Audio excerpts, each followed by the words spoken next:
Good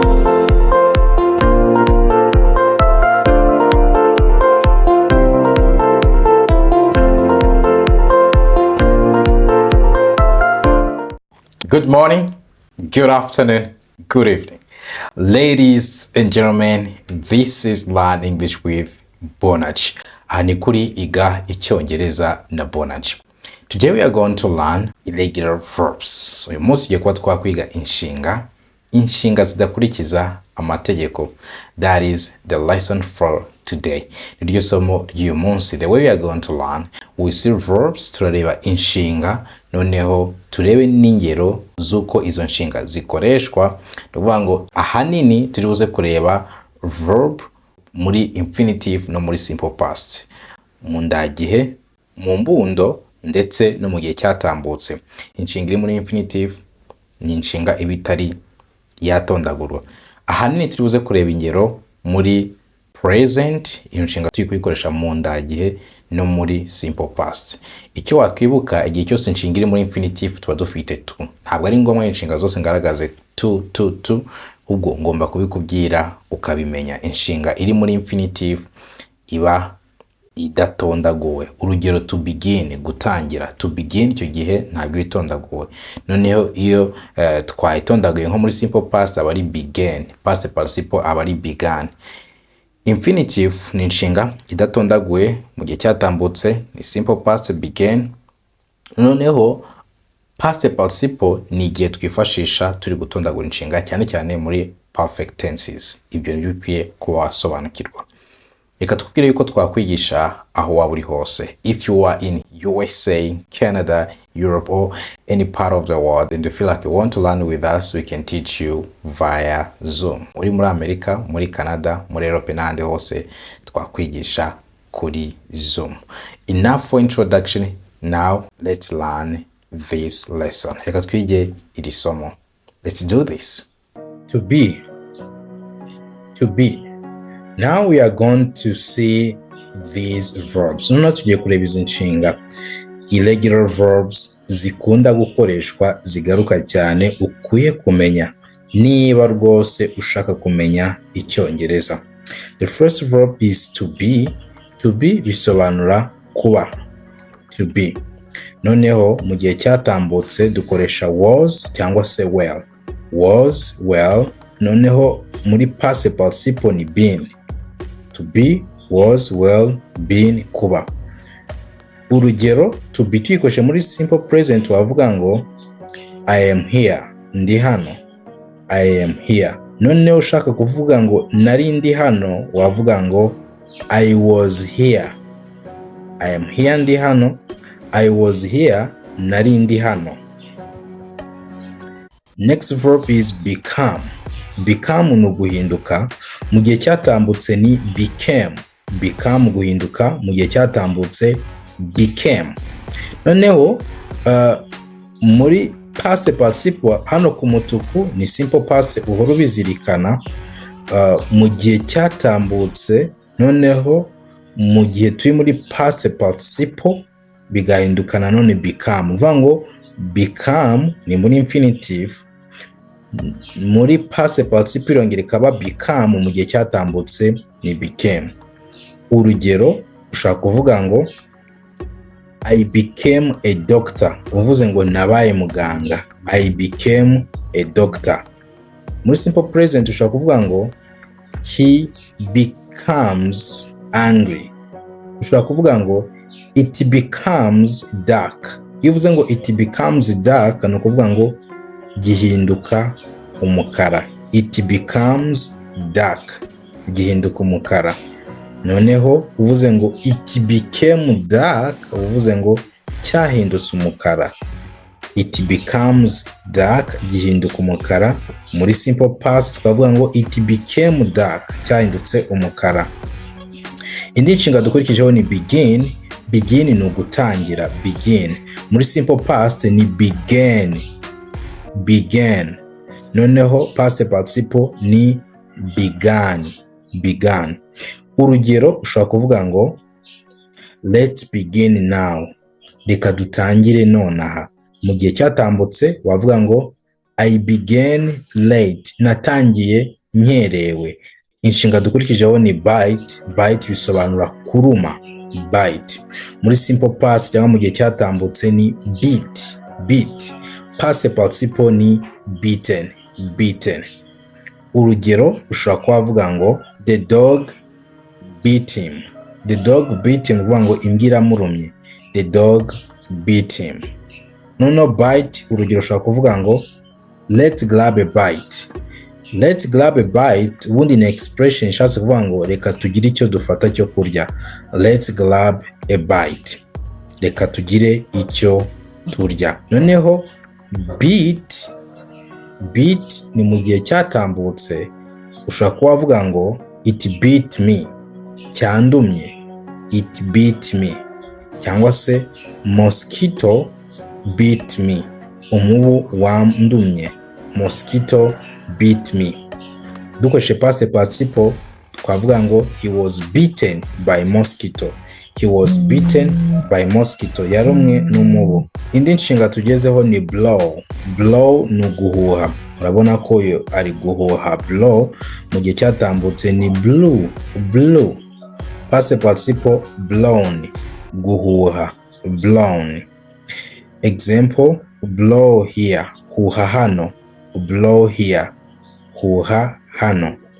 Mu gihe cyatambutse twavuga ngo he blew it so hard. He blew it so hard.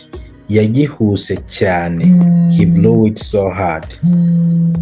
Inshinga dukurikijeho ni break. Kuvuna. Mu gihe cyatambutse ni broke. Broke. Past participle ni broken. Break, broke, broken. Example kuri break twavuga ngo I can break it. I can break it. Nabasha kukivuna. I can break it. Mu gihe cyatambutse bavuga ngo who broke the window. Ninde wamenye idirishya. Who broke the window. Ninde wamenye idirishya. Indi nshinga ni bring. Bring ni ukuzana. Bring mu gihe cyatambutse ni brought. Brought ni mu gihe cyatambutse kuzana. Past participle ni brought. Urugero bring me newspaper. Bring me newspaper. Nzanira ikinyamakuru. Bring me newspaper. Mu gihe cyatambutse avuga ngo it brought newspaper. It brought newspaper. Cyazanye ikinyamakuru. Turi kuvuga iyi mbwa. Bring me newspaper. Nzanira ikinyamakuru. It brought newspaper. Cyazanye ikinyamakuru. Ndaza kwanga ingero cyane cyane kuri bring, kuri simple past no kuri past participle. Inshinga ikurikiyeho ni build. Build. Tuvuga build ntabwo ari build, ni build. Build ni ukubaka. Nta nubwo ari build. No. Build. Build kubaka. Mu gihe cyatambutse build. Build. Past participle build. Example, you can say this man is building a house. This man is building a house. Uyu mugabo ari kubaka inzu. This man is building a house. Cyangwa navuga ngo this man is building a fence. This man is building a fence. Uyu mugabo ari kubaka uruzitiro. Noneho mu gihe cyatambutse ni built na past participle ni built, wavuga ngo this man built a fence. This man built a fence. Uyu mugabo yubatse urukuta. Inshinga ikurikiyeho ni buy. Buy no kugura. Buy. Mu gihe cyatambutse ni bought. Bought. Past participle bought. Buy kugura. Simple past bought. Past participle bought. Urugero, you can say I buy shoes. I buy shoes. Bivuze ngo ngura inkweto. I buy shoes. Noneho mu gihe cyatambutse wavuga ngo I bought shoes. Naguze inkweto. I buy shoes. Ngura inkweto. I bought shoes. Naguze inkweto. Noneho nshaka gukoresha past participle nayo navuga ngo I have bought shoes. Naguze inkweto. I have bought shoes. Inshinga ikurikiyeho ni catch. Catch ni ugufata. Catch. Mu gihe cyatambutse ni caught. na past participle ni caught, simple past caught, past participle caught bivuga gufata. Example, catch the ball, catch the ball, fata umupira, catch the ball. Mu gihe cyatambutse, he caught the ball, he caught the ball, yafashe umupira, he caught the ball. Next verb is come. Wait. Here with me, I have books. Mufitiye ibitabo. This is vocabulary book. Igitabo kirimo inyunguramagambo z'icyongereza ndetse n'ikinyarwanda. This is dictionary of English and Kinyarwanda. Niba mu gihe uri kuvuga icyongereza amagambo akubana makeya, this is a book that can help you. Igitabo cyagufasha mu gihe uri kuvuga, ntabwo ukeneye kuba uri gutekereza ijambo ugiye gukoresha. You have to keep speaking, and this is the book that will help you with that. Iki gitabo kizagufasha ibyo.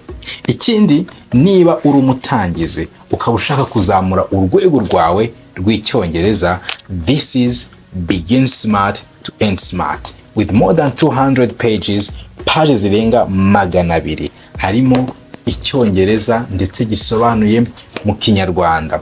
200 pages, harimo amasomo yibanze yose ku muntu ushaka gutangira ku icyongereza, ateguye neza ku buryo wumva ibyo uri kwiga ukabisobanukirwa. Iki gitabo niyo waba usanzwe uzi icyongereza ushaka kuvuga ngo reka nige icyongereza nkihereye mu mizi, cyagufasha. And again, if you have a problem to describe the actions, niba ugira ikibazo cyo kubasobanurira ibikorwa uri gukora, dufite igitabo kirimo verbs, inshinga. Harimo regular verbs, inshinga zikurikiza amategeko, hakabamo irregular verbs, inshinga zidakurikiza amategeko, 12 tenses, ibihe 12 by'icyongereza, modal verbs. Iki gitabo cyagufasha ugashobora gusobanura ibikorwa biri kuba, ibikorwa byabaye, ibikorwa bizaba. Iyo ukeneye kubasobanura ibikorwa, iki gitabo cyagufasha. Harimo inshinga, buri nshinga isobanuye mu kinyarwanda ndetse tukaguha n'urugero kuri buri nshinga. This book can help you to describe the actions. Tukaba tugufite igitabo kirimo dialogs, ibiganiro.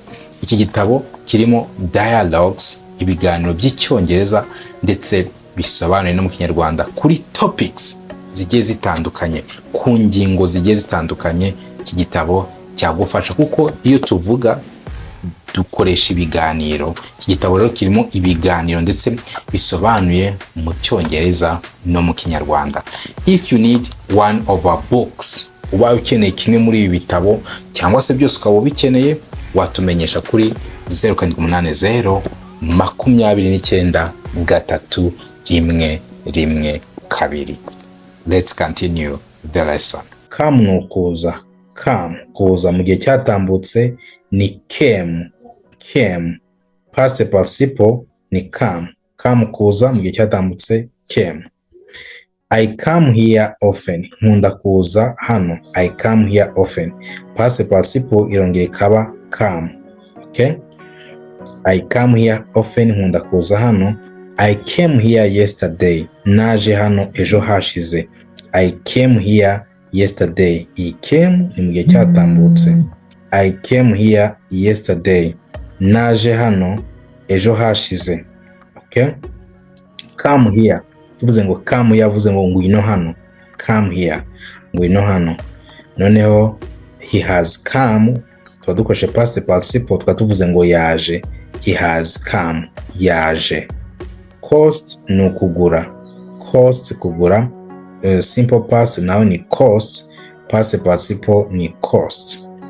Example, ushobora kuvuga ngo it costs 500. It costs 500. Kigura 500. It costs 500. No mu gihe cyatambutse bavuga ngo it costs 1000. Cyaguze igihumbi. It costs 5000. Ariko aho bitandukaniye ni uko hano kuri it costs 500 muri present twongeraho s. Noneho mu gihe cyatambutse it costs 1000 nta s twongeyeho. Cyaguze igihumbi cyangwa se cyantwaye amafaranga igihumbi, nta s twongeraho. Inshinga ikurikiyeho ni do. Do bivuga gukora. Do, gukora. Igihe cyatambutse ni did. Did. Past participle done. Example, I do homework. Nkora umukoro cyangwa se he does homework. Akora umukoro. None mu gihe cyatambutse twavuga ngo he did homework. Yakoze umukoro. He did homework.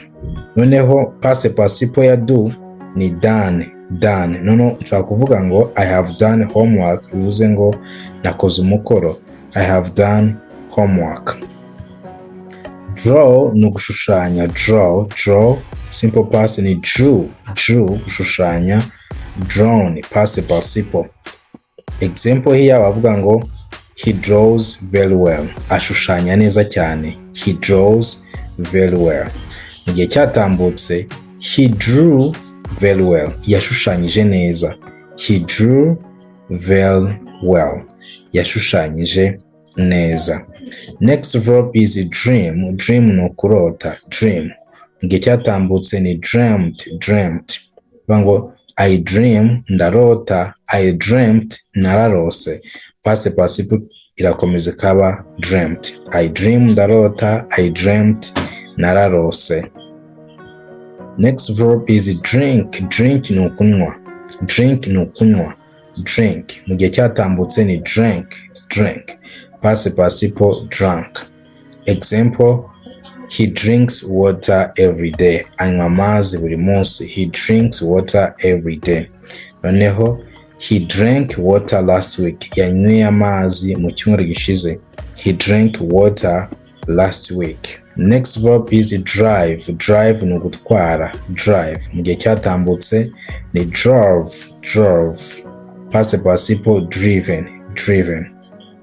Example, you can say she's driving a car. Atwaye imodoka.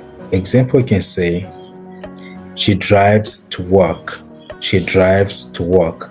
Atwara imodoka iyo agiye ku kazi. She drives to work.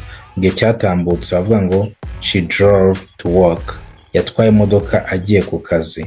She drove to work. Past participle ni driven. She has driven a car. Yatwaye imodoka.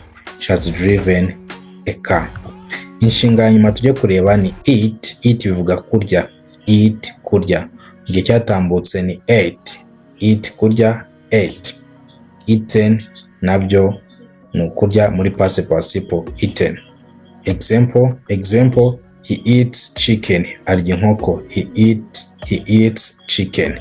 Mu gihe cyatambutse he ate chicken. Yariye inkoko. He ate chicken.